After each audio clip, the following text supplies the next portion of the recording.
Good morning. Welcome to BCB Live. Hope you're having a great Friday. Drive safe, Dave. Good morning. Beware of Bigfoot. We got some Bigfoot sightings going on. Yeah, well, you know what? I'm hoping to maybe spot one this weekend and bring Bigfoot. All right. Are you going hunting this weekend? I am. I'm going to go tomorrow morning for my birthday. I'm going to run out tomorrow morning and try to bag a deer and come back tomorrow afternoon.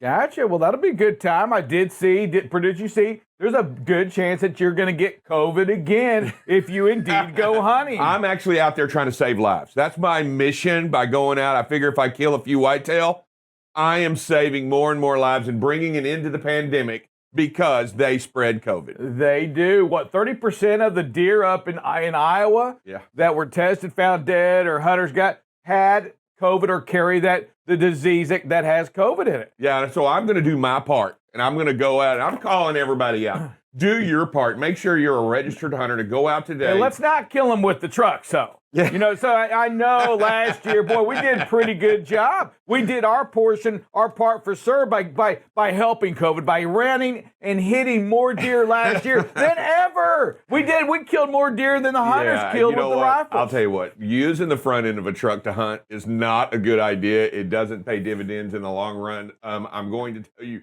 be careful, but no matter what, even though a deer runs out in front of you, do not swerve that truck. Do not swerve that truck. Unless, of course, it starts coughing, in which case, you got to keep going, target it. I mean, shouldn't you instead drive safe instead of just killing them, go out there and maybe tranquilize them and put some masks on them? You know, just get them out there, put a sleeve on them like this. Deer walk around like this, and all will be good. So we actually have an agreement between all of us. We're going to go out and we're going to check for COVID cards before we actually shoot them. So if they've been tested and or if they have their shot, they're going to be safe. So I'm going out for the untested and the ones unvaccinated. You know, I was doing some research on the property you're going to, and apparently they do require masks and vaccines. So I think none of the deer that go in there are unvaccinated. And if they do, that's their own choice. They're going to walk around with their mask hanging off one of their antlers, but not actually covering their face. I wonder if they're like drive safe when he's walking up and down the hallway most of the time with it off, and the deer's like, I forgot it, because I think you can be like the guy down in Australia, exactly, right? The guy that escaped the crocs. Unbelievable. This story. guy, let me tell you, the dudes from Australia, hey matey, they're pretty tough man, mates. Okay, we're not talking about we're talking about a saltwater 14-foot croc. Yeah, a saltwater crocodile. These things, there's a reason they've been around since dinosaurs, because they're efficient killing machines. And you know what? It takes a little bit to get rid of them. And this guy, what did he do? He pulled out his pocket knife. Right? That's no knife. This is a knife. You remember that from the movie. There's a different, here we go, right here. Yeah. Oh, yes. That croc stood no chance right there. But listen to this guy from Australia. I don't know if you read this thing or not. So he wanted to go fishing, right? And I just wanted to go fishing. There was a bull out there in the spot, and he shooed it away. That's what he said. I shooed it away so I could have that fishing spot. A bull. He goes and shoos a bull away for his spot. Hey, I know you got horns. I know you weigh 2,500 pounds, but get out of here. Get out of here, mate. I've got to fish. So he throws that, gets that, and then what kind of accent was that? That was my... all right, it is accent time. Hey, matey, I'm going to go fishing in the water. Can you give me a glass of water? That is a pirate. Producer, what do you got? Well, Australia was a prison. Oi, gonna go down to the river and stab this here croc. Oi. Ahoy, matey. Ahoy. That's actually pretty good there. We've seen it on commercials before, but there's a story, I think, on CDL Life now that has the trailer giving you an idea on what's ahead of the truck with the TV on the trailer. What do you think about that? That is so distracting. I would that is the most distracting thing why don't you just put Netflix on there? And and that's what I was thinking. I mean, how long before somebody says, you know what? It's Monday Night Football.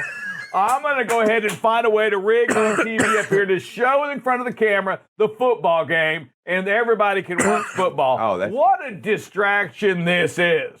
You know what? And I get the point of what they were doing. I like that it had a guy walking a dog, and it showed the guy walking a dog at the end, that you can see what's in front of the truck. But I'll tell you, I'm not looking at the dude's brake lights. I'm looking at the TV.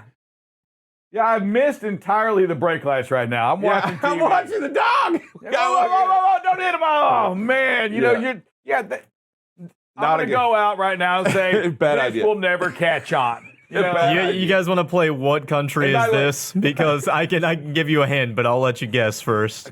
Drive safe, Dave. You first. Russia. Wow, okay. Well, I guess that's that. The game's over. Never mind. We can't have fun in the studio anymore. The one story he read. Let's throw $125 million and get some of these ships rerouted from the West Coast to the Gulf Coast or to the eastern ports. Yeah, eastern seaports. I saw that, and they're going to compensate them for moving them around. Or get some kind of in line yesterday. What did we have yesterday? 111. No way. I was 111. The report came out. FedEx sent it to me yesterday. It said he was at 111, and they were trying to figure Where, out in Long Beach? Yeah, 111. New record. Well, you know what? So let me give you this. I'll take it, if we're not going to move them out, open up 48 hours a day. Yeah. I mean, 24 is not working. Woo! So just open up a little bit more. Somebody get this guy a grant. Yeah. We look at this one here. Just a great job by the driver slowing down and speed and space management. We have a little bit of weather going on here. Just great job with the speed and space, slowing down, backing off, a little bit of wet weather going with it. So just hats off to this driver of a big picture and paying attention and doing all the things that we talk about here at BCB.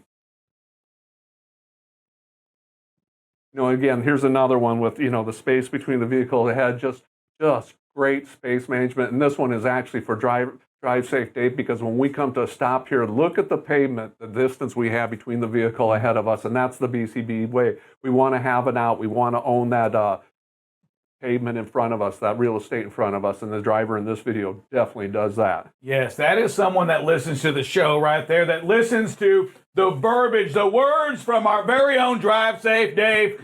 Pavement first. Control that space.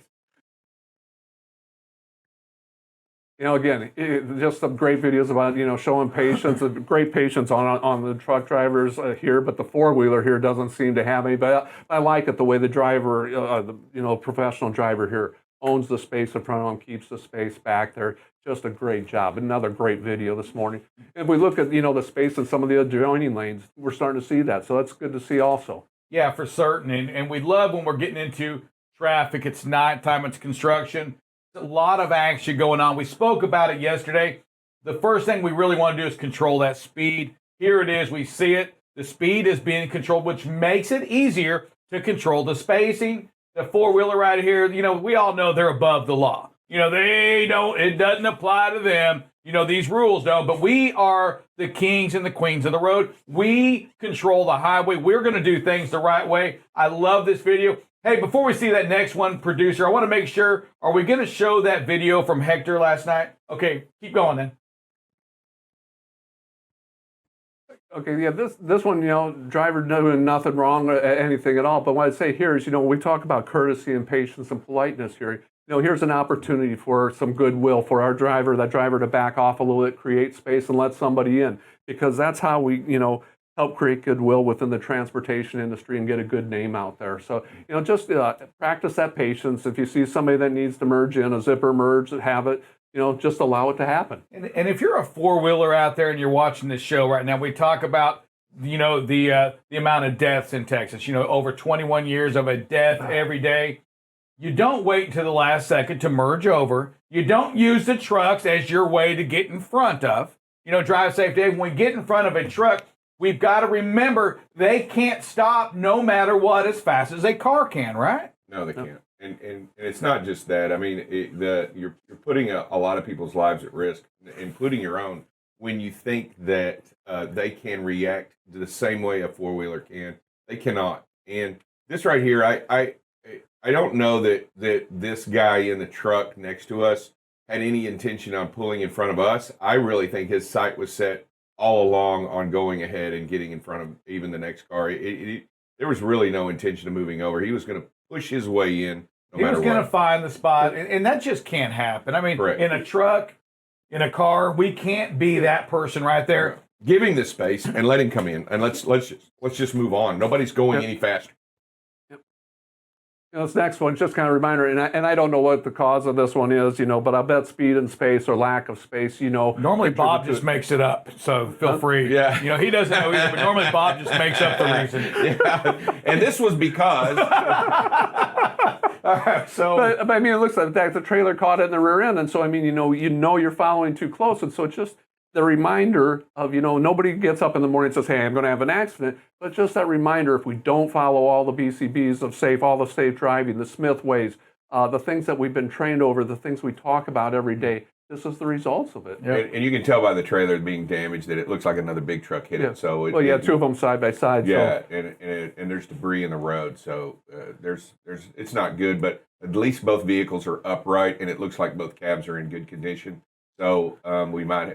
I mean. And when we see accidents on the highway, when we see whether it's a big truck or cars involved, it's never worth it when the accident happens. That's why we talk about the speed and the space, because it's not worth it when this happens. No. All the time you thought you made up, you've just lost that, more possibly life and possibly your job. Right. Exactly.